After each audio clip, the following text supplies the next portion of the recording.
The Rights to Ricky Sanchez podcast is presented by DraftKings Sportsbook. Download their top-rated sportsbook app and use promo code RTRS. Brought to you by Nature Pet Food. Slow cooked with Super Fusion. Get 20% off your first order by using promo code RTRS20 at Chewy.com. Big Barker Therapeutic Dog Beds. Get yours now with the Process Pup patch at BigBarker.com/Ricky. And our friends at Stateside Vodka, the official sponsor of the Corner 3 newsletter. Something special coming on November 11th.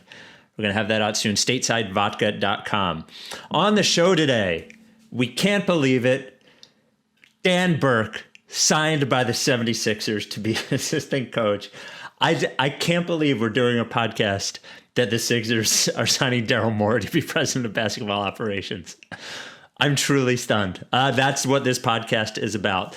Before we get started, we have a business that is very close to us, not an advertiser on the Ricky, but Tina Dixon Spence, who is on the podcast and makes our masks for the company Buddha Babe. She makes basically children's pajamas, has done it for a few years and made our masks for us. And she's great, and her store is great. And she was about to open up a brick and mortar store. And in the rioting the other night, her store got looted and a lot of it destroyed. And there's some unsuredness about what insurance will cover. So there is a GoFundMe. If you can go on my Twitter page, and it's right there on the Ricky Twitter page. Anything that could help her actually open that store up from somebody who built their business from nothing by herself here in Philly, locally owned business. So needs a little help right now, and I believe in our community to do it. Yeah, and it's already it was actually set up by Brandy Lerner, who is a family friend of mine since birth. Oh my goodness! She has known me since before I was born. Brandy has. Brandy has, yeah, and so yeah, help out. And I think there's a note in there from Tina, who's reeling from that, and it's obviously the protesting that ended up turning a little more violent than they wanted to be stemmed from the police killing of Walter Wallace Jr.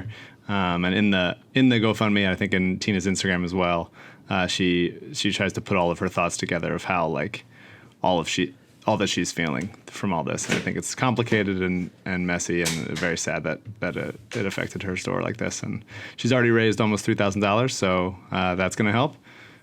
So definitely donate if you can on the GoFundMe.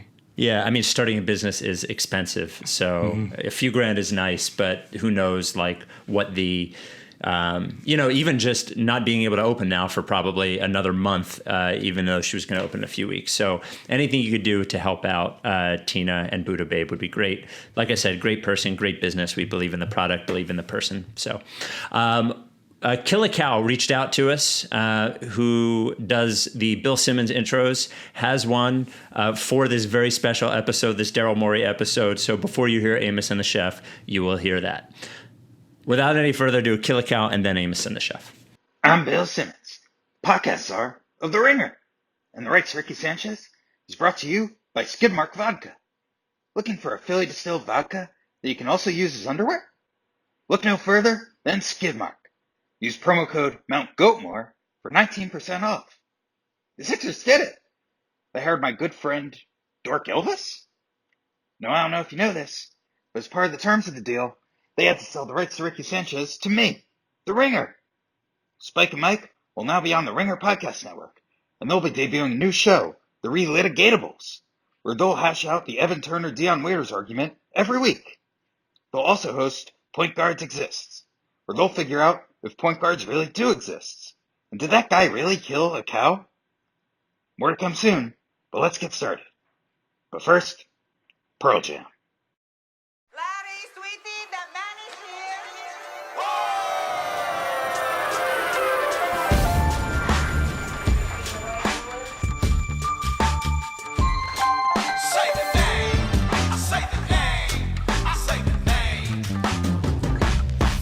We were right, y'all.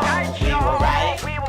Even when it went wrong, we were right. We was right, y'all. We were right. So say the name. Say the name. We were right, y'all. We were right. Even when it went wrong, we were right.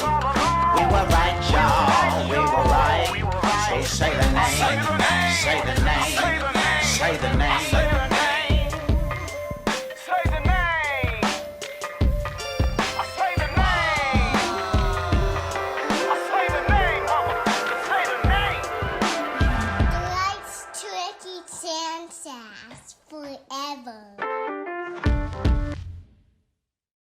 Welcome to the Rights to Ricky Sanchez podcast. I'm Spike Eskin, along with a guy who has always believed in Josh Harris and David Blitzer to do the right thing, Mike Levin. Oh, man. This team, it's just so odd that we have just gone for the past, 8 years. Well, I would say since I entered, and it's so weird to say, like public life as a Sixers boy in, I would say, 2010, 2009 or so. Starting from a place of hating them, hating everything that they've done, and then hiring Sam Hinkie, going the total opposite direction. That working out the way it did, going in the total opposite direction, and then sort of finding a little bit of a middle with Elton for a little bit. Because we did want to, after the Burnergate stuff when it was Elton and Brett. Yeah. As far as our feelings toward him. Yes, yeah. There was a middle that we were like, okay, we'll see. At least the Colangelo reign is theoretically over. Turned out to not be over. It was still a lot of those same fellas. And then they go on and hire Daryl Morey. And so here we are. We're back. We have now a lot of experience being both sides of it, where we hate the Sixers and vehemently defend the Sixers. So it's going to be interesting. I'm processing it as we're doing it. I was working when this came out, so I haven't, aside from just a few stray thoughts, but 5 years for Daryl Morey. They got their guy. They've wanted him for a while. I mean, I don't know, man. All right. Okay. Let's go. Can we just go step by step? And then I have a list of things to talk about. Lots to talk about. You don't even think we're going to be able to get through 15 minutes of this podcast. So let's see if we can push it. I think that... Let's see if a new president, the guy that we've already had on this podcast, generates any talking points. That's what I'm saying. We're already done. We've already been here. We've already talked about this. We did 3 fucking podcasts about signing Daryl Morey. Okay. The first part. You mentioned... Can you take me through the moment that you heard, like how you heard? Because I remember where I was. Sitting on the couch watching Real Housewives of New York. Yelled "whoa" when I got the Woj tweet, and that could be in times like these that could be anything. Alyssa from the other room being like, "What?" And it's the fact that it's Daryl Morey. I had work in like 5 minutes, so it wasn't like a time that I could sit with it for long. But he's the guy. He's the guy. He's the big guy. I always bring my lunch to work, but today I've been thinking about DoorDash for like 3 days, so I order something. I go downstairs, and I see, as I'm about to get on the elevator again, I get a text from Elliot Shore Parks at WIP, which was the Woj tweet. And I felt like my eyes got blurry, that I wasn't reading it correctly. Like there was something, maybe it was an old tweet, or I couldn't quite grasp it. And then, of course, I get in the elevator and I don't have internet for what seemed like, it was really 15 seconds, but seemed like hours. And it does seem like so there's been so many push notifications about the Sixers over the last however many years.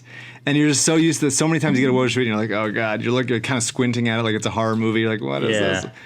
And there's been a bunch of bad ones. And this is a really genuinely good one. It was time for a piece of good news. And what an odd and kind of perfectly symmetrical thing for it to be.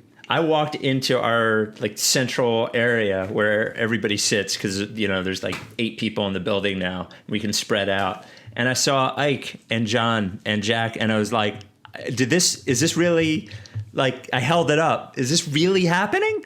And they said yes. And I guess it is really happening. And I had a lot of first thoughts. The first one was, man, Daryl, this might have saved the Ricky. I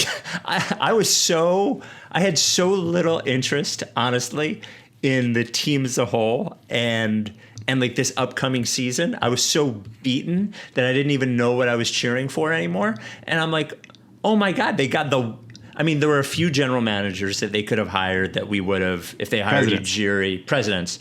If they hired Masai Ujiri, we would have flipped out, right? I don't know, if some reason Danny Ainge comes here, it would have been... It would have felt weird. This is the guy. Weird. This is the guy that we wanted. It's so perfect to go from Hinkie all the way back to this it seems unreal. It does not seem possible that they hired Morey, who was just on our podcast 2 months ago, a week before the playoffs. What did he say on the podcast? Did he say anything valuable? Only that I don't think he likes TJ McConnell. Okay. He right, was. So we're gonna write that one off. That's something to dive into. Do you It's think in he there. had an idea Yes. that he wanted to do this? I mean, he certainly had an idea that. Well, okay, let's think about it. All right, because the Sixers went after him in 2018, as a sort of like.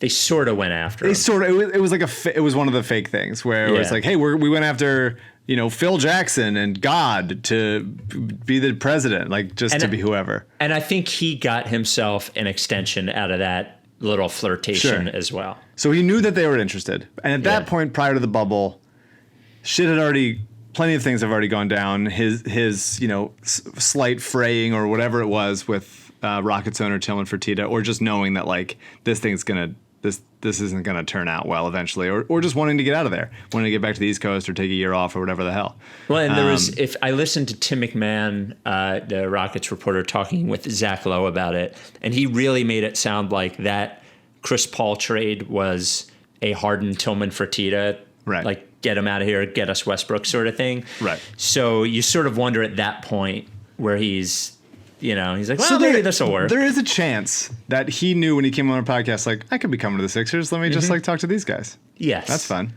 I like that. Well, now people have to go and comb through that pod for clues. Yeah, for sure. I would love the one clue being he is the general manager of a different team. It was a week before the playoffs. That's and a pretty we did wide clue. You don't have to search. You don't have to get the magnifying glass out for that one. No. And so, and I, bought like 100 official Rockets podcast shirts. Right. I told them I would send them one. By the time they got here, the Rockets were eliminated. so I'll have to hand them one. It's basically like they hired Hinky's dad. Sorta, yeah, is what it seems like. It's like they pushed him out. They got Colangelo out of the situation. I wonder if they look back, they as in Josh Harris and David Blitzer, that they look back at how the Hinky stuff went down and think, oh, fuck, we got bullied into doing this thing, and that was stupid. Do you think that they do that?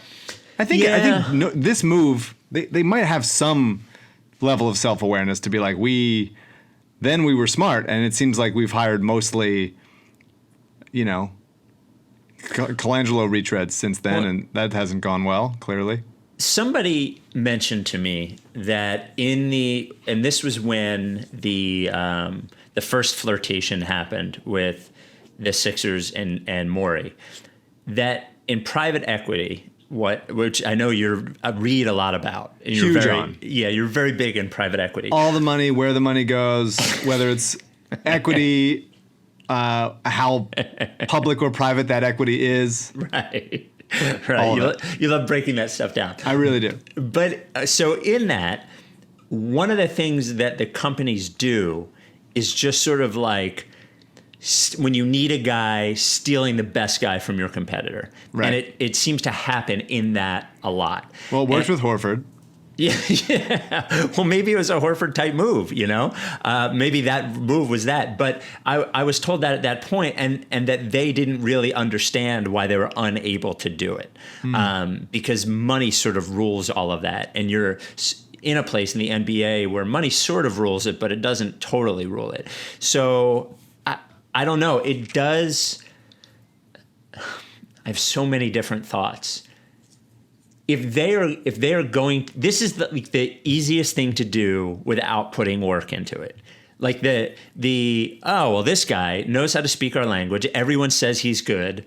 Sam likes him. And we know and we like Sam. So they don't have to go through lots of interviews, just the same way they hired Doc Rivers. Yeah. They're just like, oh, this guy is definitely good. How could he not be good? And every once in a while it works out. And it seems to have worked out. Yeah, but I mean, isn't that kind of... You don't want the owner like scouring, for Romanian basketball players and like watching tape and being like, I think this is the guy. Like, you don't want that. You want them to be like, No, hey, who is good? who is good that we can get to make decisions, and then we go away and just come in there and just like wave like you're a fucking mascot. Like I think owners or governors or whatever should just be like very convincible if their people that they hire that they believe in are doing a good enough job of convincing them what they should do. And so you hire people as, hey, convince me of what you want, right? Of what the right thing is, and if you get results, then like we'll keep going in that direction. So I'm happy that like the Doc Rivers thing was to me like a B+, like fine, like a guy you've heard of that was also formerly coached the Celtics that has like respect among the league, great, successful coach for sure, with obviously weak spots. And then this is also like a better version of that. That just kind of indicates to me that they're willing to get out of the muck of decision making. And obviously they still have final say because all owners do. But I think it's like we want to hire people that know what they're doing. And that's a good sign for me. Yeah, well, I'll talk about that in a second. Right after our sponsor, By Nature, slow cooked, superfood, pet food. If you're giving your pet, dog or cat, anything but By Nature, you're simply giving that pet shitty dry brown pellets. Get dry brown pellets that are slow cooked with super ingredients, super fusion, premium proteins, super probiotics, super ingredients. By Nature. Go to chewy.com, use promo code RTRS20. You get 20% off your first By Nature order. Slow cooked. Slow cooked. And look, have you ever heard of something being slow cooked and it not sounding great? No, of course. They cook it slowly so the nutrients stay in there, right? So it's better for the animals, better for your dog, better for your cat. They use real high quality proteins. Protein, always the first ingredient there. Never had a recall, the company that makes By Nature. Apple cider vinegar, ginger, coconut oil, spinach, blueberries, and so good for them. I mentioned this last time we talked about it. So good for them. You don't have to worry about outdoor cat, indoor cat, big dog, small dog. You're a human, right? Veggies are good for everybody. Good food's good for everybody. This is good food. It's good for everybody. So you don't even have to worry about that. It is the best pet food you can get. Rebel enjoys it. Alabama enjoys it. You should get it too. Go to chewy.com. Use promo code RTRS20 when you put some By Nature in the cart there. You will notice a difference in your pet's health. And he'll fucking love it. It's tasty as hell. I even tried it right here on the pod. By Nature Pet Foods. Thank you, By Nature. All right. So the question is, they are out of the decision-making game. And this is one of the things that your own Weitzman mentioned when we had him on the pod. And after, I've talked with him afterwards. When I had asked him about them selling, perhaps, and he had mentioned that he didn't think that they were going to sell because they had been sort of intoxicated by the cool and the fun of running the organization. And my worry would be, I agree with you right now. And that's how I feel about doing the podcast. I just feel so cool about it. I could never stop. It's all this cool feeling. I'm addicted to it. When what was I going to say? Oh, they're hiring him now, just like when they hired Hinkie or whatever. I feel like they do think they're going to let Morey do what he wants. But there are still... And I think they'll ask questions and all those things like a good owner should. But you wonder how long that lasts. And there are a lot of voices in there, right? Mm-hmm. There's Doc Rivers, who they hired first. And we will never know. We can go through this guy by guy, but we will never know when Daryl Morey knew he was coming here. And if the Doc Rivers hire is something that... like they sort of run past him. I don't know. I mean, there were certainly reports of Morey wanting Doc at some point in Houston, and then the fact that they both worked together in Boston. I had heard it was not particularly harmonious between those two in Boston. But interesting. That might have been because that was a point where Doc wanted personnel control and did not have it. And I imagine that might have been some of the tension there too. Do you think that they ran it by him, or do you think they just knew or trusted the reports that he would be enticed by it? I cannot decide. I can't decide when he knew. I cannot imagine that they would have just hired Dinwiddie and, I'm sorry, the other guy without Prosper Karangwa. Right. Without knowing that this would be possible and running it by him. Right. Yeah, I don't know. To me, I think it's. Is he going to come here? It kind of just was a lucky thing. I think that they like Doc. He's a known kind of guy, and they thought that he'd be good to lead Ben and Joe to the next step. And I think when Morey became available, they just jumped at it.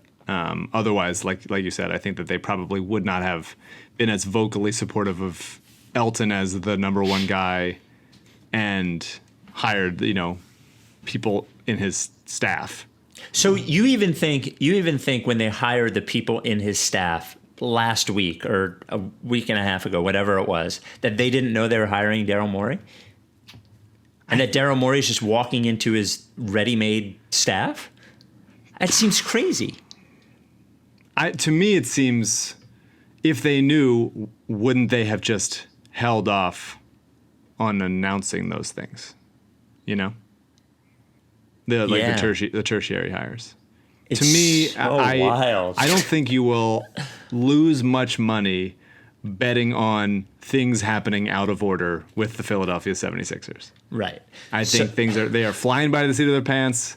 They're trading for Al Horford. They're hiring 18 Colangelos. They're kicking out the Colangelos. They're kicking out Hinkie. They're hiring Hinkie's former boss. Here we're hiring a coach. Out of order. Coach is in charge.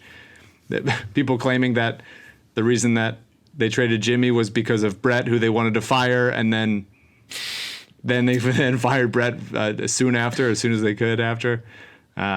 Nothing is going to happen in order. So I would guess that they are just.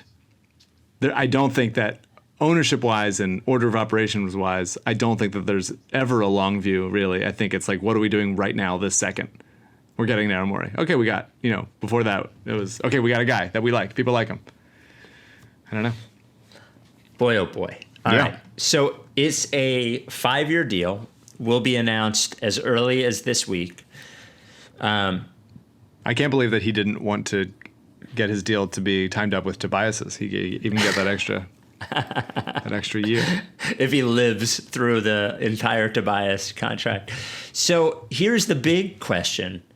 Making probably the hire we would ask them to make. A hire that if you had told us about this, a month ago or 3 months ago or even 6 months ago, we would have leapt at it. Does ownership get a pass for a little while? Define a pass on what? Well, I don't know. I mean, I sort of sat there staring at it going, I cannot criticize this at all. I have no criticisms for this. It is a move that makes me so much more interested in the Philadelphia 76ers. I cannot describe to you how much more interesting they are to me. And I'm looking at it and I'm like, well, and by the way, we'll get to this, but this is not good for Scott O'Neil at all. You don't think? No.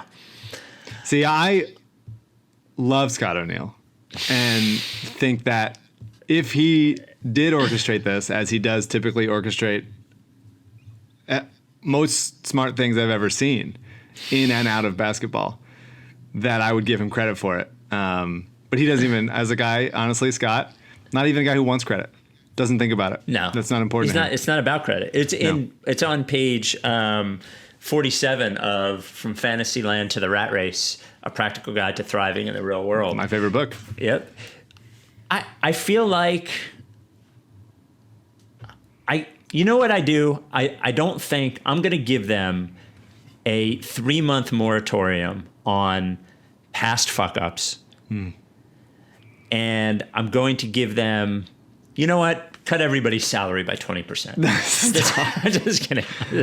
I'm not just kidding. I was like, that's going to be a hang up for me if they keep cutting salary, although I'm sure they're paying Daryl a lot of money. I don't think they should cut salary. They're making plenty. And Mike Weber just constantly sending me articles about Apollo's links to Jeffrey Epstein. It's not Apollo. It's Black. What's his name? Leon Black. Leon Black. Yeah. But Apollo is his investment firm. He's correct, but the dealings are with Leon Black, separate of Apollo. That's fair. Again, another business thing that I fully understand. and love talking about, being an expert on, etc. Consulting, Look, man, that's something that I definitely have a good handle on for sure. I just want to be on record saying I don't know anything about the Jeffrey Epstein thing, and I'm not accusing anyone of anything. But I don't want to wake up,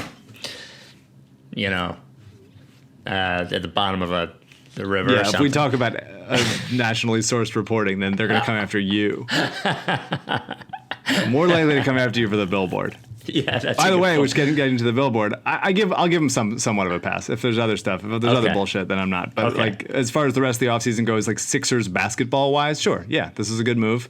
Yep. Basically shut up and get out of the way. Like that's mostly it for me. Daryl did say to us, and then I think on Twitter before, that he wants a banner hung in his honor, like Hinkie was in the Process Hall of Fame for the first induction, right, Sam? Yeah. Yes, that was, and he had obviously made fun of Sam for a while for sure. that. Well, guess what, Daryl? You do a good job, or even honestly, probably a mediocre job, and we're hanging that shit. Yeah, to show up somewhere we are. I don't honestly. The job is really secondary at this point. Yeah, this could really happen. He's already been on the podcast. It's just fucking okay. All right, next question. Did we kind of get Daryl Morey hired as president of basketball operations? If they did think that, there was this, there's been the cat and mouse and really love-hate relationship with us and the Sixers, and for a long time, like a will they, won't they, and for a while it was will they, and then for a long time it was won't they, and then they started taking credit for like whatever the cult-like following that they had, and that was the ticket sales. The sales team is what people fell in love with for sure. But I do want to be clear when we're talking about the organization, and I do want to be super clear. The PR staff and communication staff has always been very good to us. When we go, even when we're motherfucking them, when we go on our road trip, they I know they must fucking grit their teeth the entire time, but they're nice to us, so I want to give them credit. Yeah, there's hotness, there's coldness, there's a lot of everybody's got a different opinion for sure. Yeah. But if they thought that we were taking a lot of credit for things, then having Josh Harris skimming our guest list to hire a president of basketball operations, Bill O'Neill freaking got an interview. Look, Matt from Mount Joy just coming in here saying how he would fix the team. If they want to make us happy, they'll have to know that this is something that we will take credit for. So I will say absolutely yes. Our new VP of Basketball Ops, Eliza Hardy-Jones. That's right. We haven't met her yet. We're excited, though, to finally meet her. I will say this. There is no way that someone somewhere didn't think, well, these fuckers are going to have to. Oh, yeah. You can't rip us for this one. The idea that it could have been a drawback. I mean, like these guys are going to be happy. I don't want that. Yeah, I don't know. How do you feel like Elton is handling, or is what's the situation there? Because he went and said, like, my first 2 years I didn't really know what was going on, and now I do, and now there's a guy being brought in over me. Yeah. So we're living in the world where he hasn't known this the whole time, right? Basically, we're living in the world where like Morey didn't know 6 weeks ago and Elton didn't know, right? We're living in the world where Elton just sort of found this out, last week or something like this as they were negotiating with him. Is that what we're talking about? Is that the world that we're talking about? I guess. I mean, it has to be, because otherwise Elton's fine with it, right? Otherwise he's just been good soldier to this. So if I was Elton, I would be furious. And I still think it's the right thing for the Sixers to have done, obviously. And I think the right thing for Elton would be to be that guy, because my guess would be Morey at the end of the road of this wants like more responsibility, not just running the basketball team. Like I think there would be opportunity for Elton to grow, and there's a lot of general managers in the league that aren't the final decision maker, that there's a president above them. So I think for his career, I think it would actually be really interesting and good for him to stick around and learn. as a person and just having a normal ego and thinking that this was going to be your canvas, Right. you hired these guys, I'd be fucking furious. I get you know? that. Yeah. Yeah. I think he has every right to be. It's just another weird thing that they did out of order, where they shouldn't have hired Elton 2 years ago with no experience and leaving the entire staff in place, where he was kind of a, meat shield to just Right. come out there and take the blame for stuff. And then, sorry, my house is on fire, normal stuff. Hot take? Hot take. Elton orchestrated this because he doesn't think it's going to work out, and so this is his plausible deniability. I don't know. I think this could be a, Daryl Morey is obviously respected by, I would say, everybody at least a little, idolized by some, maybe too much. And it certainly has his, types of enemies the way Danny Ainge does and stuff. But there is value in Elton working under a guy like that, so that if he does well and it goes well, then he can then take a next step in either here or in another organization in a couple years or whatever. If he wants to become the president of basketball ops somewhere else or something. I don't know. It's weird. I mean, this is always what it is. It is always, always, always messy. Now, I'm hoping that it's not messy anymore because this is Daryl's show. Because you brought him in.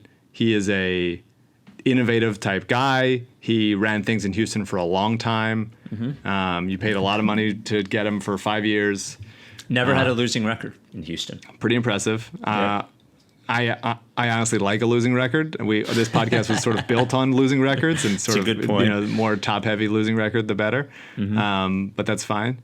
So I don't know. If I was Elton, I'd be pissed. But I do think for the sake of the organization, I think this should clear up things a lot. Scott O'Neil, unless he was responsible for it, which I'm not ruling out, Scott O'Neil should go away, not be allowed to.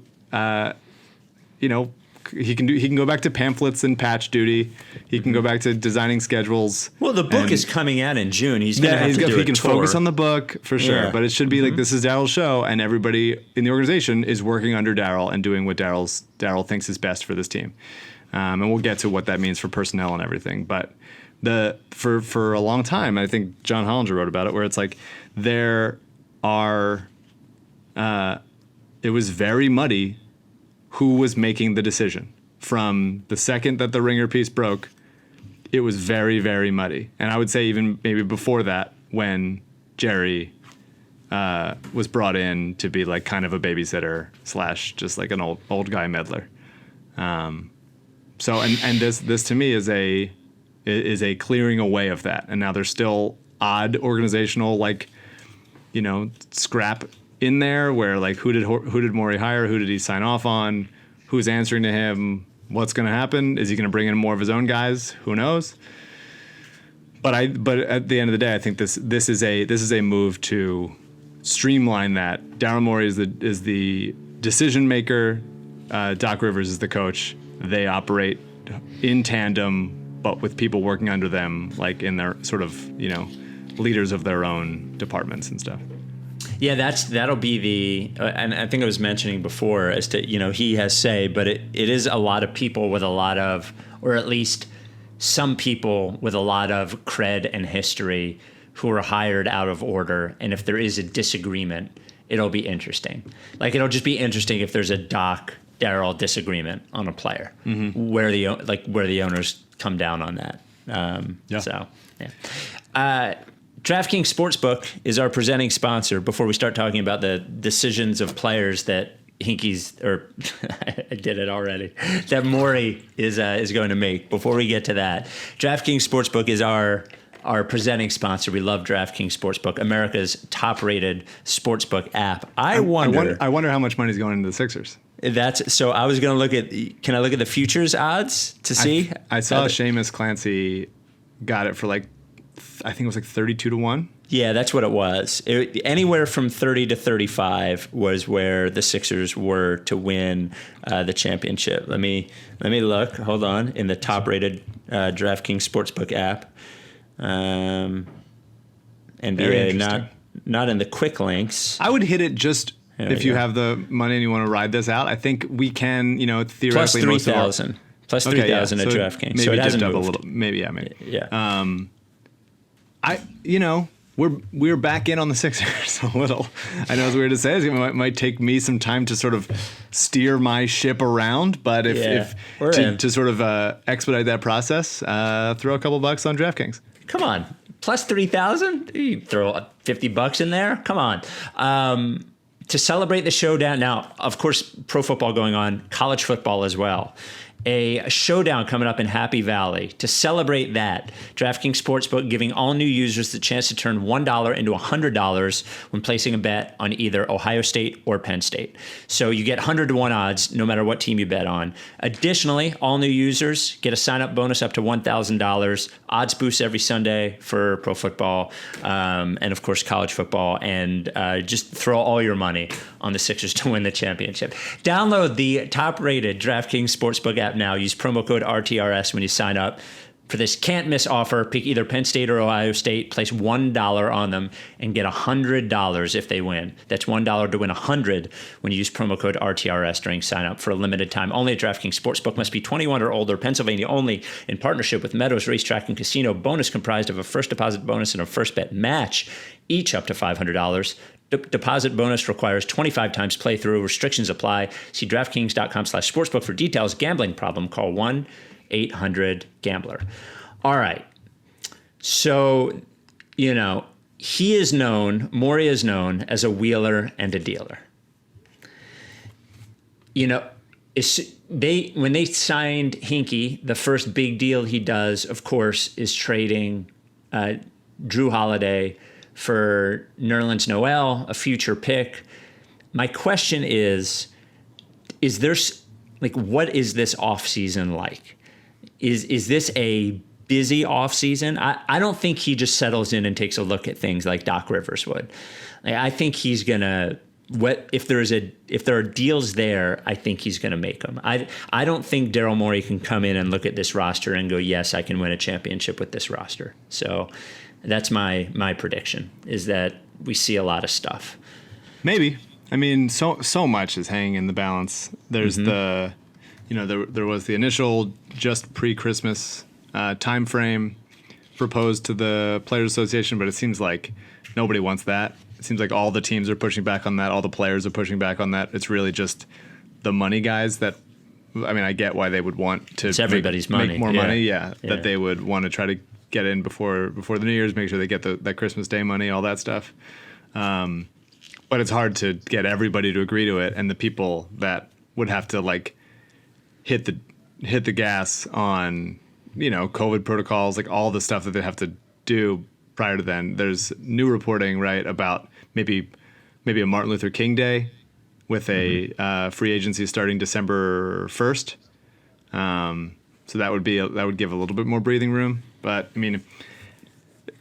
like we said, if Daryl did not sign off on any of these folks and wants to implement his stuff, and there's not much time to do stuff, Yeah.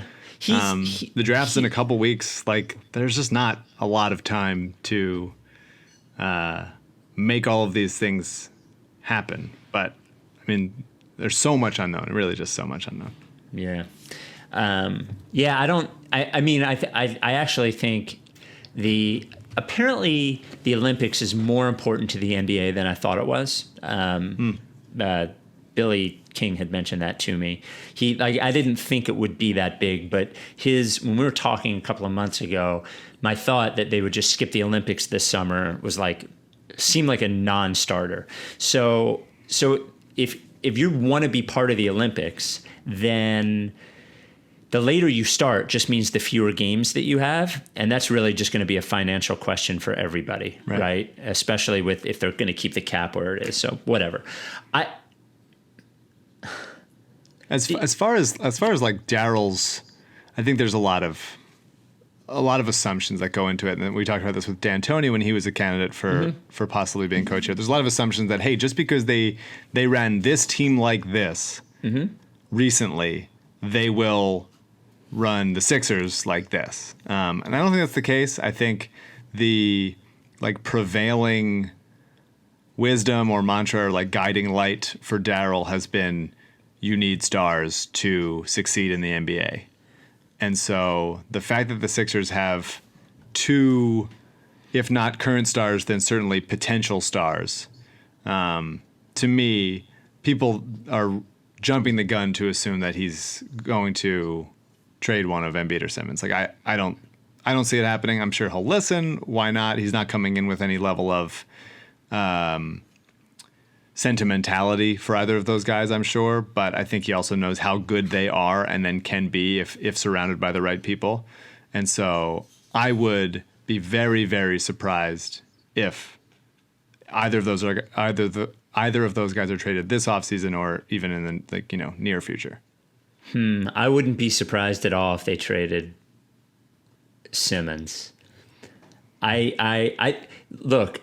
So I just been tea leaf reading on this one, and it has been noticeable to me. I know people tell me I'm full of shit, but it's been noticeable to me how in on everything publicly Embiid has been, and I just feel like they are involving him in a way that they haven't before. That is my tea leaf reading. I'm not sure. Look, everything you said is right. A trade like that only makes sense if you are bringing back a player that you think can, if you're doing something that you think gives you a better chance of winning a championship. There is a short amount of time. There is, even from a risk point of view, you can probably look at the team you have and guarantee yourself a certain floor. And by the way, we don't know what the owners told Daryl Morey that their goal is. Their goal could be winning 50. Hey, we want to make sure we're competitive every year. If we win a championship, great, but we want to make sure we're competitive every year. I don't know what they said that the goal was.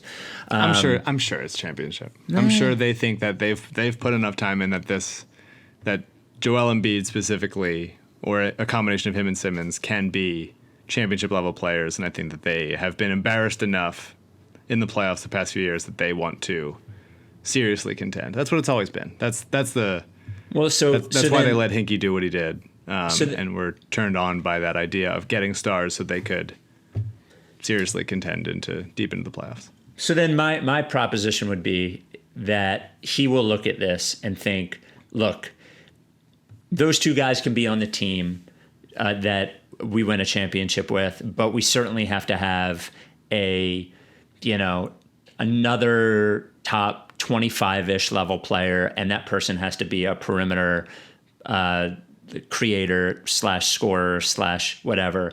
And how are you going to get that person without dealing one of those guys? I actually don't think, I'm interested to see what happens. And I'm not saying that I think he needs to trade one of them, but they are really locked up and look, maybe he can get them out of it. I don't know. Maybe he can find the deal for Horford that doesn't get you that guy, but puts you in a position to be able to get that guy. But I think they're really just sort of in a bad corner with that stuff. So I don't know. We'll see. Maybe. I think that you look at the stats of what Embiid and Simmons have been together, what one of them and Horford have been together, and it's all pretty good. And when Embiid's on the court, the Sixers are good. That's the case, and they can obviously get better and they can get more efficient. They can surround with more shooting, but he's a good enough player where that's gonna happen. And so I do think Daryl, if I'm Daryl, which I am, I would look at this and be like, the thing that they did last year was so wrong that I don't those 17, 18, and 18, 19 teams were some of the most efficient offenses in the league. Yeah. And I would not, under any circumstances, be willing to basically sell low on either of these guys without first trying to surround them with more efficient, better fitting pieces. Yeah, Well, we don't know what the deal is, so we don't know if it's selling low, but maybe it's selling low. In my mind, it is selling low because of how last season did not go well.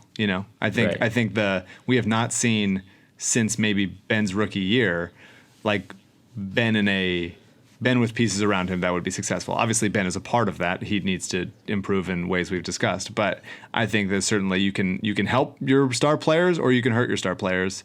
And Morey, his entire career has been, how can I make things easier on my star players and make things more, make their lives easier, make their games stand out more, unlock new levels to efficiency and all that stuff. And I think Ben is a guy who I read that he's second since he came into the league. He's second in the league in assists to 3-pointers, and that's including a lot of players who were not good at shooting threes. And he last year did not have many of those types of guys.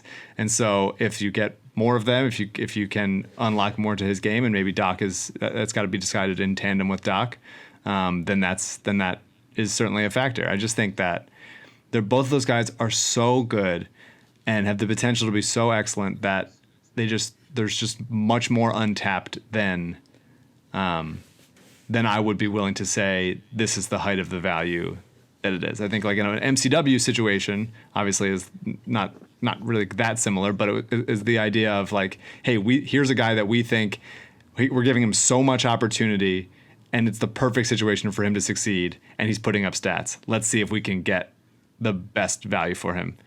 In this situation, it's like, hey, let's put these guys in a box and tie their arms behind their back and see how they do. And then we'll trade them and see who's willing to give up what for them. I agree with everything that you said, and they could have done obviously a much better job. But I still think that at some point they hit that wall, that inflection point. Maybe they don't. I don't know. One of them takes a leap that I'm not expecting. Maybe. By the way, that I've seen that Ben Simmons stat a lot. It's a good stat, but it's also kind of horseshit because the lead ball handler usually shoots like 8 threes a game that are not shot because he doesn't shoot them. Mm-hmm. So it's a good stat, but it is a little skewed because he's not shooting any, and most of the time that person is shooting a ton of them. So I agree with that. I think that again, I obviously think Ben should shoot. He should shoot when he's open, like the way Giannis does. I'm not expecting him to turn into like CJ McCollum off the dribble or whatever it is. But my thing with Ben, and I'd be interested to see Doc talk about it and him, how this manifests, is like get to the rim more often, get at the rim, get fouled, be willing to use your athleticism to take that one extra dribble, one extra step, and like actually come in there and dunk and stuff. And that's what LeBron did in the beginning. That's what LeBron did. I mean, Blake Griffin, like similar stuff. Like I'd be interested to see how that works. But yeah, I mean, I would say, having played around on, all sorts of possible trades for years now, I don't think that there's a great Simmons or Embiid trade out there that would make this team, would raise this team's ceiling, I would say. I think that the best version of this team still, and I wonder if Daryl agrees, is Embiid and Simmons getting better and then making their lives easier on the margins. And I think that stuff would genuinely improve things. I think Josh Richardson for a guy who can dribble and shoot. I think if you can find a trade partner for Tobias Harris, Daryl Morey is certainly a guy that, while he values the draft, he values now more, and he values his ability to find undrafted guys that he can get a lot of value out of. His first round pick, the last first round pick he made was in 2015, and so he's got 21 this year. We'll see if he keeps that. The last draft pick he made, he didn't make a pick in 2019. He drafted DeAnthony Melton, who I loved, in 2018, and then basically immediately traded him, and he's having a burgeoning nice career in Memphis. It's interesting. It's interesting. I think that Morey will not be reluctant to package picks to get out of some of these bigger contracts, which namely Tobias and Horford. Yeah, I mean, the problem with getting out of the contract, and we'll talk about this in a second when we talk about the Knicks, but the problem with getting out of the contract is that it, in a lot of ways, it doesn't provide you any flexibility at all because of the way the cap is. If you want to know what Zoe thinks of the Hinkie hire, I imagine positive. The newsletter, Corner 3, comes out tomorrow. You keep saying Hinkie. Oh, did I say Hinkie again? I'm sorry. It's the stateside. I've been drinking the stateside.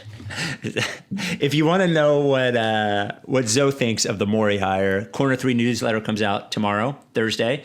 We'll do 5 more Zoe t-shirts. And we have a big stateside announcement coming out. Really just the ridiculousness of the podcast keeps trudging on, and this is right there with it.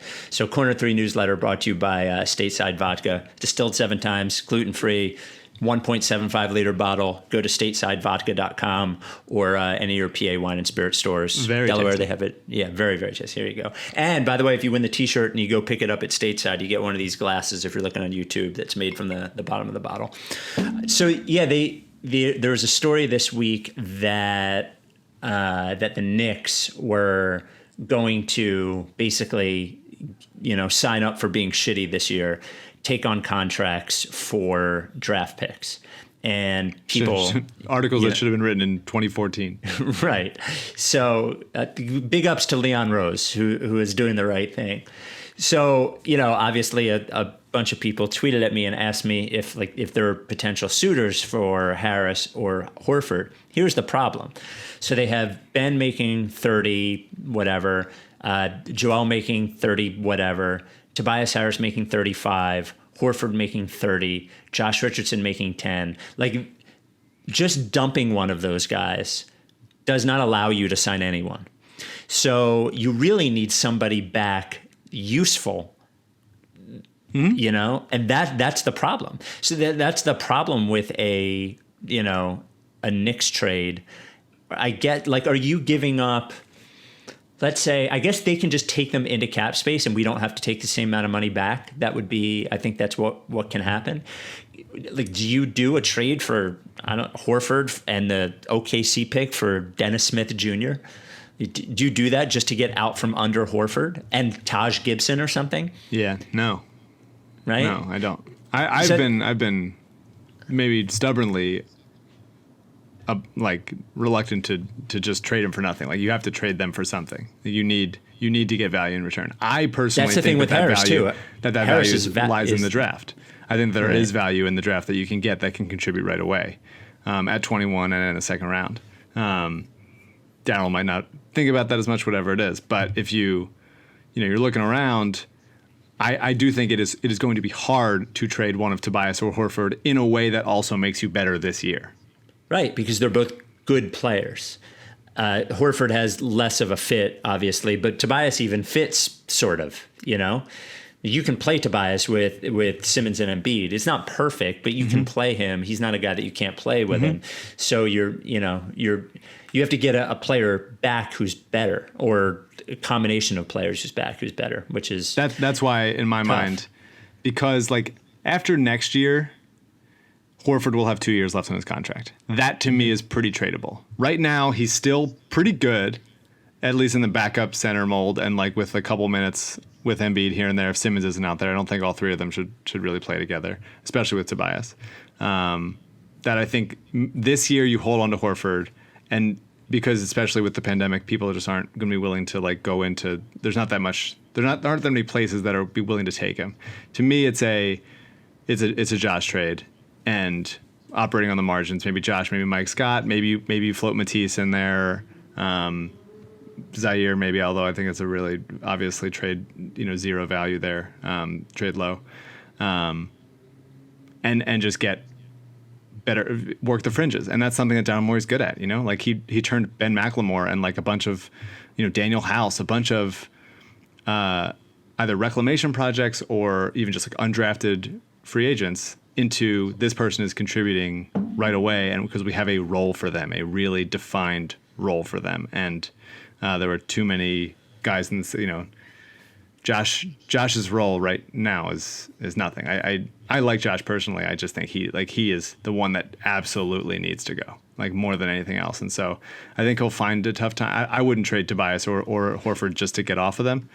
I would trade Josh for, actual decent value, even if you think that Seth Curry is not the all-around better player than Josh Richardson, just Seth as an example, I still would do it just because it would fit so much better, those kinds of things.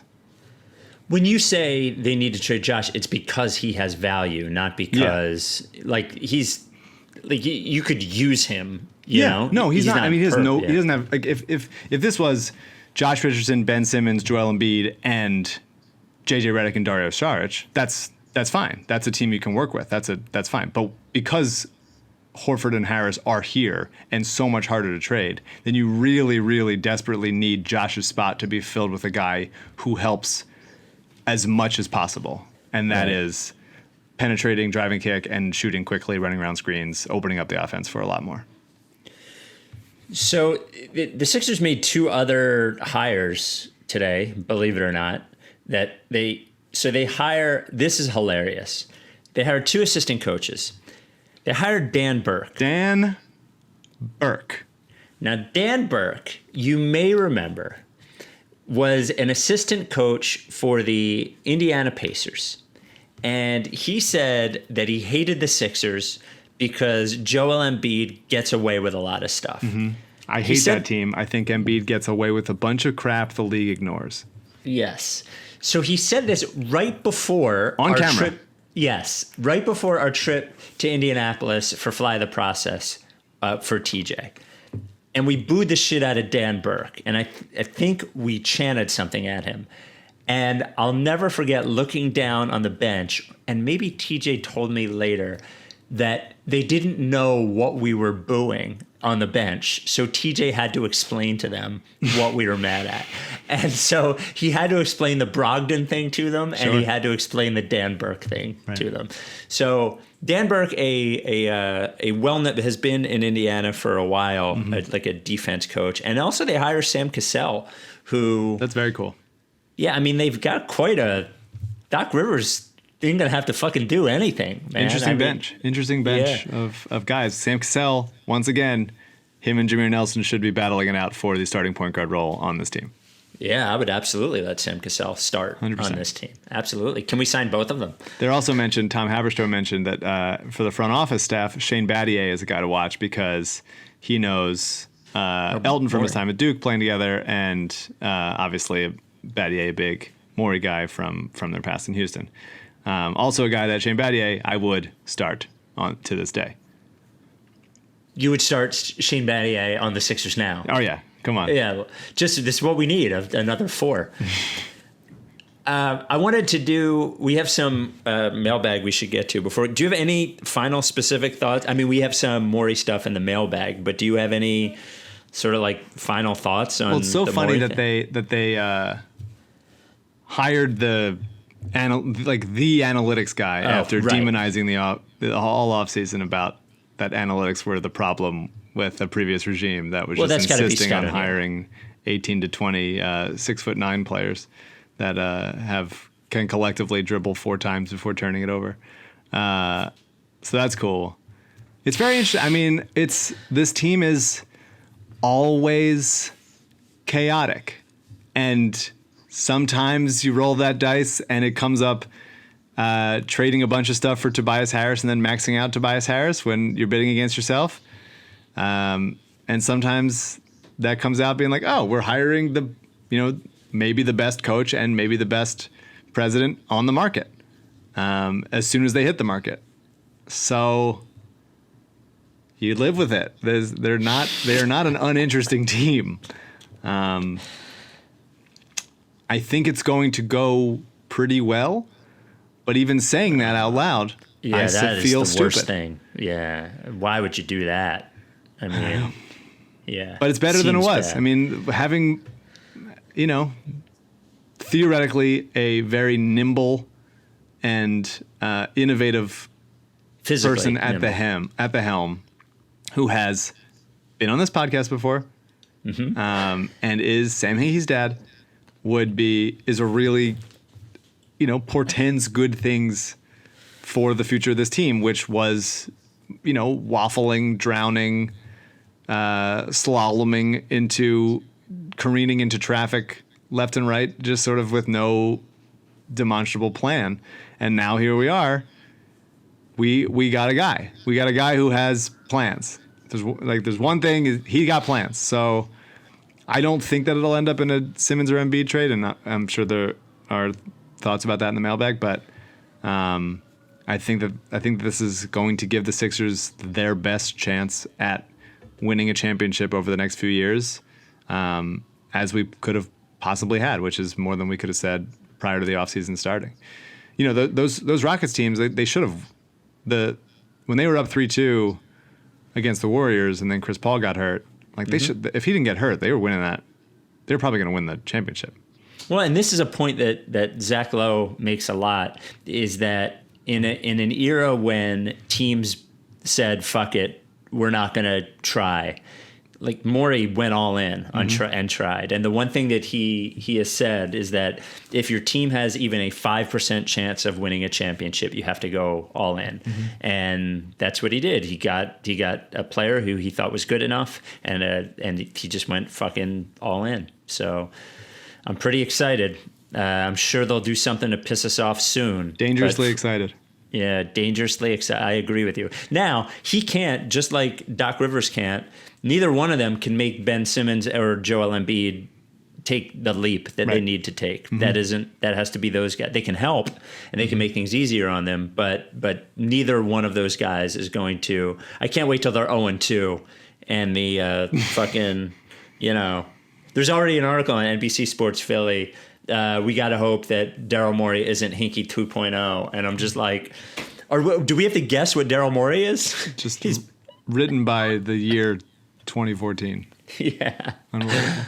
I do hope, and obviously this isn't the most. I'm just looking at the roster and thinking like, who's going to stay, who's going to go, what's going to have to be packaged. I really, really, really want Shake to stay. He'll stay. I think that he'll stay. Got a ton of upside. I think he's just scratching the surface. Like, such an interesting player, and if you can get like a jitterbug guard next to him, so he's not depended on to, you know, start all the offense. I think he's really, really interesting as he keeps like refining his handle, getting stronger, and becoming a more efficient player. Matisse is interesting. I would, if you put in Matisse in like a Horford or Tobias trade to get like better players that fit better in return, I'd certainly listen to that for sure. I wouldn't say Matisse is off limits. In my mind, Shake is a more valuable player than Matisse right now. I don't even think it's close. Yeah, honestly. But I do think that the defense is still special, and I would try to preserve that if at all possible. And if in a like Houston type offense, which I don't think that the Sixers will necessarily run, but if Matisse is meeting with ownership or with player or with the front office or players or whatever, like, hey, what do you want my game to be? It's like, just watch Ben McLemore. If you can be Ben McLemore on offense, then your defense is like enough to make you almost an all-star. Like, it's just, well, that seems like a pretty big leap for him to be Ben McLemore. For sure, but Ben McLemore wasn't Ben McLemore until this year. You know, he was kind of a loosey-goosey type of weird player that didn't actually fit in anything, didn't really understand anything. But when you simplify the game for him and just say like, hey, every time you get the ball in this spot, you shoot it, and then you cut really hard from there, and you go hit the offensive boards hard, all that stuff. They're not really comparable players, but just that kind of thing where it's like, Phil, this is the role, do the role, and those things become more clear when you get guys who can do more stuff. You know, like if you get an actual point guard that can actually dribble and pass and, you know, pull up, then everybody else's lives get way, way easier. Another guy I'm thinking about is Zaire. Obviously, I already said if trading him would be sailing low, but I wonder if you just show Zaire like PJ Tucker footage and just say like, just become like a tank. Just become like a monster. He's a smart player. I gotta stop you. That's PJ Tucker. Wait a minute. Hold on. Wait. PJ Tucker outweighs Zaire Smith by 50 pounds. Yeah, but he's 10 years older than him, at least. Right. So what are we going to do? Not only have him watch PJ Tucker film, but age him in some sort of fancy scientific... Zaire is a defensive-minded player who is coming out of college stocky and with ridiculous athleticism and not a really refined offensive game. PJ Tucker went overseas and turned himself into more of that player. But I think that there is a role for like Zaire as a guy who can cover ones and also switch to bigger guys because he's naturally long and big and with incredible athleticism. And if he just does that, like stand in the corner, shoot a million shots, then that defense plays. And I know that you can only have so many of those guys because somebody has to do other stuff, but I'm just interested in seeing what Daryl Morey, with more of a vision for what roles he needs guys to fill. because these are not untalented players on the team. They just were not put in a great chance to succeed. And Zaires obviously had plenty of other issues that have, almost dying, etc. Yeah, I just wonder if he's. I mean, maybe he'll do something in the. I mean, he hasn't played in. I know, but coming out of college, I know this isn't the Zaire Smith podcast, and I'm just turning it into it. But he was so good at Texas Tech. He was such an intuitive player, with even as raw as he was, and such a special player on the defensive end, and with like point of attack. Defensive potential that I really do want to see him become that, and he's not making much money. And I know if they're trying to stack salaries or whatever, like it's going to come. Well, they're from probably somewhere. not going to pick up his option. That would be my guess. They have an option they have to decide on for him for next year, not this year. Yeah. But don't they have to? I don't know. Don't they have to pick it up now? I'm not sure. No. I mean, if it's the Korkmaz thing, then that did happen right before the season. I would personally. It's not my money, so I would pick it up because I still believe in the guy. It's not like they're that far removed from when they traded Mikal Bridges for him and a pick. Mikal Bridges, who would look very nice on this team right now, obviously. Yeah. He would. By the way, he would be the thing that you're hoping Zaire Smith will be. Sure, with more of a physicality on defense. But yeah, I love Mikal. Mikal was like I had Mikal like third or fourth on my board, like way high. So before we get to the Daryl Morey mailbag and the rest of the roster, we got to get to Korkmaz. We got to get to Korkmaz and Norvell Pell. Big Norvell Barker Pell just watching Clint Capella tape. That's all. Yes, on another team. Big Barker dog beds. The our third longest sponsor. I think it was LL and then Kornblau and then Big Barker. Fucking athletic here and gone, but I think Big Barker was third. Big Barker, you got to get your. My wife and I in the coming weeks are going to go away for a weekend. Bring the dog. We got to have room in the car for the Big Barker because Rebel only sleeps on the Big Barker. It is a real bed. Real bed, not a bullshit bed. That's why it's more expensive. It's more expensive because it is made better. It is going to last a long time, and it is really going to support your dog's joints because that's what it's built to do. Engineered by experts to do that. Go to bigbarker.com/Ricky. Bigbarker.com/Ricky. I tell you to go to that link because it's the only way. Okay. Go to bigbarker.com/Ricky. Go to bigbarker.com/Ricky. Get your Big Barker with this, the Process Pup patch. You get 2 of these, and the only way you can do that is by going to bigbarker.com/Ricky. Your dog's going to have better mobility, better comfort. If your dog is older, it'll actually be sort of have a rejuvenating effect, especially with a bigger dog whose joints go through more work. And if it's a younger dog, the dog's going to stay youthful for longer. And I know this sounds like horseshit, but it's real. Just like with humans, you sleep in a bad bed, you wake up the next morning, you're going to be in a terrible mood. You're going to be achy and creaky, not with Big Barker. 10-year warranty, the foam doesn't flatten or they replace it for free. 1 year at-home trial. You try it for a full year. If you don't like it, they will pay for the shipping and give you a full refund. Handmade in the USA. Big Barker dog beds. Muff. All right, so Furkan stays, obviously. I just want to apologize for turning this into the Zaire Smith podcast. It's okay. I really believe in him. I want to believe in him so bad. I just love the package. And no matter what news happens, I will find a way to talk about it.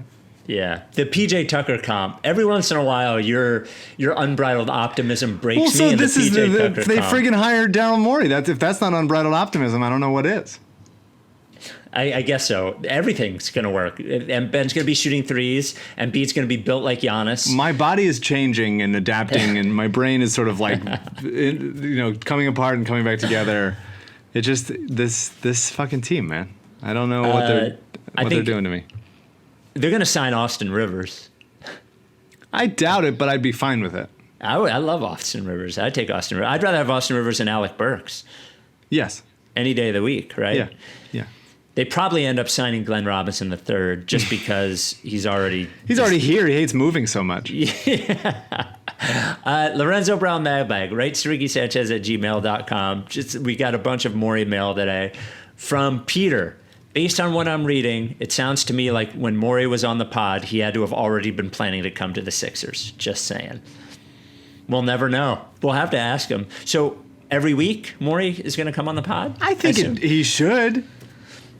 Right? right? If Don't you maybe have a thing? Don't you have a thing where like coaches come on the radio Yes. or something every week? That should be it should be a standing thing with that. 15 minutes. If we get them every week, 15 minutes. And every we'll pay week. him as much as we pay Sixers Adam. Yes, absolutely. And you know what? If he wants to turn in 500 words every week, we could have him. I mean, I'd replace Sixers Adam with Daryl Morey. Wow. No offense, Adam. I'm just saying. Adam was responsible for this whole thing because he got Colangelo out at the 9-1. Adam and legs. Adam and legs. GM's Yeah. Adam and legs. All right, this is from Jason. My phone blew up 30 minutes ago while I was giving a presentation, and I thought it was bad news. It was great news. Daryl fucking Morey. 2020 is saved. The process rises. Long live the process. So weird. What a day. This comes from Joe. Good Morey. Hello, guys. First time emailing, but needed to after listening to the napkin answer. Please use, so in our last mailbag, somebody asked if we used paper towels rather than napkins or if we used paper towels and napkins. Joe says, please use cloth napkins in lieu of paper towels. Allow me to compare paper towels and cloth napkins to NBA executives. Paper towels are equivalent to a Colangelo. They're wasteful and destroy the earth.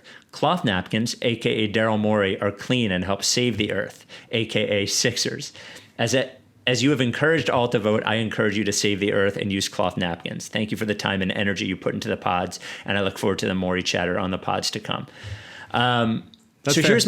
It's fair, but here's my question. So if you use cloth napkins, you're obviously going to have to put them in the laundry, in the washing machine, and then in the dryer. My question is the energy and water you use to clean the cloth napkins worse for the earth than the paper towels? I don't know the answer to that. I think that they would probably say yes because it doesn't take as much space. You're not continuing to make more and more. I guess. That would be I don't know. that'd be my guess. But cloth napkins to me is like a handkerchief. But I could get down with it. We have some obviously like dish towels, but I think you need more of like a better feeling type of way to clean. Well, and they're going to get stained, right? Like if I'm eating something with hot sauce and I get like the orange oil on my fingers and I put it on the cloth napkin, I'm just going to put that in the washing machine and then dryer and then bring it out and it's got a yellow stain on it and I got to use that one, I guess. I don't know. I mean, this is giving us a lot to think about. Yeah. You mentioned this earlier. This is from Kyle. I was thinking about this as I listened to the most recent pod, and this is before Morey got hired.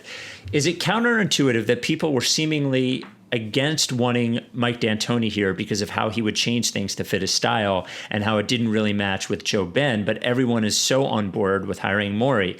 Would it be generally the same as what MDA would have wanted, or would Morey be more likely to tailor the team to fit better as opposed to, quote, his way? I guess this is all in theory and hypothetical. For the record, I was one of those people who's pretty against D'Antoni, but I'm all in for hiring Morey. I don't think either of them. I think it's more likely that D'Antoni would have had trouble than Morey will have trouble, but I don't think either one of them is so dumb that they would just think that there's only one way to win. And, I agree with that. Just, Morey started in Houston with Yao Ming and Tracy McGrady. Right. And so it's not like they've always been built around this type of offense that they showed in Houston. I also think generally a coach is more responsible for playing style than an executive, although you could argue that Morey is kind of the exception to that. I hear what you're saying, though. I think both guys are smart enough to adjust. I think there's probably some like tent poles of their the way that they think about basketball that would play into any team that they were to coach or manage. But I do think, like you said, I think that you kind of go with what you got, and so the main thing is having enough star power to be willing to just like, we have the best player in this series type of guy. And at the end of the day, it's just to surround those guys. I don't expect Embiid to start jacking like 9 threes a game or something like that. I'd be all right with 9 threes a game from Joel. Fire up. Last emailer. This one comes from John. Hi, Spike and Mike. Lifelong Sixers fan, fairly new listener to your show. The pandemic lockdown with no sports left me bored enough to start listening to podcasts. And writes Ricky Sanchez is definitely my favorite. No other sports podcast I've found when there isn't shit to talk about regarding the team. They just talk about shit instead. What self-respecting adult wipes standing up? Thank you.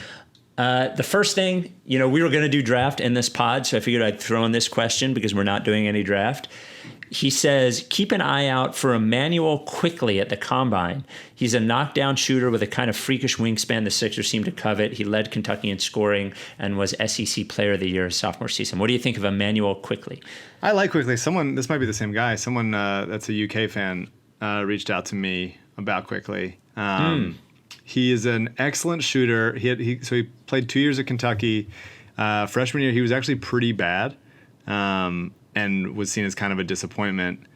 Stayed for his sophomore season and just became a really excellent shooter and got to the line a lot. Shot like 91% from the line, I think above 40% from three. Just got really, really good. He doesn't do almost anything else offensively. He's very 17 points and like no rebounds, no assists. But he's an underrated defensive player, especially at the point of attack, and he can shoot and he can shoot off of movement. He's not that big. He's a little tiny, but he's definitely someone I'd be interested in the second round for sure. I've been watching some YouTube, buddy. I'm getting ready. Wow. I'm getting ready for draft time. Yeah, that's exciting. And now, what's that? That's exciting. It is. Now for his question.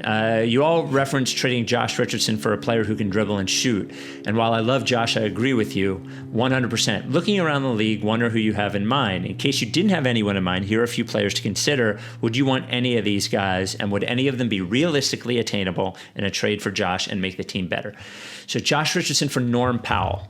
I would say yes. I would probably yes, but Norm Powell is a Josh Richardson type of player, He's not he's not a create for other people type of guy. He's kind of fills the Josh mold also, and he's playing on a team when nobody needs him to really do anything. He's got two very ball dominant guards. Lou Williams. Absolutely. Yeah, it's a problem in the playoffs, obviously, in that Lou just has not been able to do what he does in the regular season in the playoffs, but I'd take it just for the regular season. Tomas Satoransky. Maybe. He gives them more of what they need. I mean, he's an actual point guard, so, right? Yeah, maybe. Yeah. Terry Rozier, we would both say yes, but Rozier makes about twice as much as Richardson. Different kind of deal, yeah. Derrick Rose, I think, is a free agent. Isn't he? I'm not a Derrick Rose guy. I mean, he would be more helpful for them than Josh Richardson would be. But, sure. Dennis Schroeder, there's no way. I don't think the Thunder would do that. I would do that in a second, but I don't think there's any way the Thunder would do that. Yeah. I mean, agree. Mm-hmm. Patty Mills. I would say no to Patty Mills. I think there's better guys you can get. I mean, if there's the only deal you can make, then sure, he'd be helpful. But I think that's not. You can do a little bit better. He's pretty old. And he says J.J. Redick. I just don't know why the Pelicans would do that. Yeah, especially once they hired your boy Stan Van Gundy, J.J. and Stan are very close. So I think that they're probably going to keep him. Lonzo is a guy that I like. I know that you don't as much. That I'd be interested in. Who else? Joe Ingles would be cool, but probably another guy that they would likely keep. Yeah. It's interesting. It's a weird, you think that there's a lot of guys like this, but there's kind of not. Bruce Brown and Luke Kennard in Detroit, interesting to me, but again, I don't know how that deal would totally shake out. Well, Luke Kennard's going to be a free agent too, so you would have to include a pick or something. Luke Kennard, well, I just don't know what the purpose is, I guess, for either team. Jalen Brunson is interesting to me. He's coming off an injury, but I like Jalen Brunson quite a bit. I think he's a really solid player. He's not starter level, really. he's like a very nice backup in the sort of Monte Morris type of way. But Brunson is quite solid. Aaron Holiday maybe, but they seem to like him also. Yeah, I don't know. Is Aaron figure it Holiday out. still Hey, on the? Is you know, he still on the name names? Pacers? Aaron Holiday's on the Pacers? He right? is, yeah. We can name names, but it's all going to work out, baby. We're Sixers fans. Things just work out now. Then that's always going to continue. Our guy Morey, who we've always wanted in here, is going to go get whoever we want to get. That's right. We trust once again, and we got it done without a billboard. Thank God. Saved $1,200. I love it. It does help. All right. We will talk to you this weekend. Mike, you'd be happy I dropped my ballot in the ballot box today. Thank you very much. At the library. There Drop you go. your ballot off in person. No longer use the mail. There's not enough time. Don't risk it. So if you're going to go vote in person, please vote safely. Wear a mask. I'll be wearing 2 masks, looking very cool. And if you're finding a Dropbox location or an election site, just make sure you have everything. Check your rules. Everything should be. They make it more complicated than it is, but you should still do it and do it in person as quickly as you can. Are you going to wear goggles? If you're going to wear 2 masks, you might as well wear goggles too. I do think Alyssa got us some face shields that we will be wearing, all locked up. I might be in a bubble suit. I don't care. I will look as ridiculous as possible. There's an article about this is based on nothing, but there was an article that came out yesterday about my local grocery store. There was a dominatrix was bringing their, I don't know the terms, but on a small man on a leash that they were like crawling on their hands and knees, which is fine. Do what you got to do. They brought it into my local grocery store, and it's like that's as many eyes as are on them. I was like, hey, what are those people doing? That's what I will be voting. I will be totally. You can look at me. I don't care. I'm being safe. I am taking every possible precaution, and me and the dominatrix exercising our right to vote. Man, I can't believe we saved that for the end. 2 masks, face shield. I love it. All of it. All right. We'll talk to you Sunday this week and instead of Saturday. So we'll talk to you then. The Sixers got Daryl Morey. We did it. Did it again. Are you done with TTP? Finally. Earnestly. Yeah. You know, lick face. Then I won't fuck with you. If you don't fuck with me, then I won't fuck with you. If you don't fuck with me, then I won't fuck with you. if you don't fuck with me, Then I won't fuck with you. but if you fuck with me, I'm gonna fucking kill you! Time for plan B.